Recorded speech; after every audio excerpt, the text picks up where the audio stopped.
Hindutva believes that as a political platform, mine is the only way, and Hinduism believes as a religion and a spiritual platform that there is room for a lot of others along the way. So for instance, while there's some Hindu practices, 1 minute, where Hindu practices and Hinduism can imagine love between Hindus and Muslims, a Hindutva practitioner will say, no, this is love jihad. So a Bengali Hindu eating meat will offer meat to Ma Kali, but a practitioner of Hindutva will say that's not on. So a Hindu doesn't need to bother about the fact that there are lots of things that we do, including imagining Ma Kali in a form and referring to Krishna as the love of my life. There's nothing wrong with it. It's not blasphemy. But for a Hindutva, that is blasphemy. So the core question here is, does Hinduism need to protect itself from Hindutva?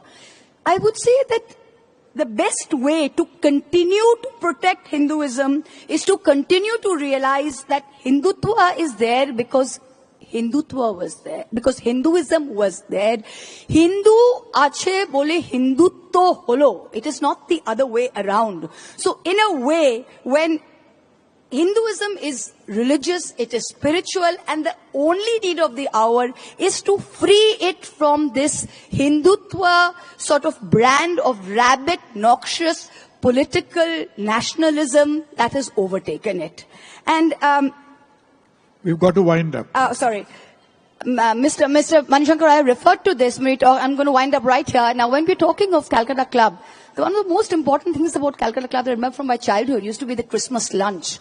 And while everyone wore their Santa hats inside, including, I'm sure, Mr. Dasgupta, and enjoyed his turkey and Christmas pudding, you had lots of people going outside and saying, "Oi dekchi, shota hocche Calcutta Club. Shekhane elitera boshe, Santa tupi pore, tara bideshi khabar khaye."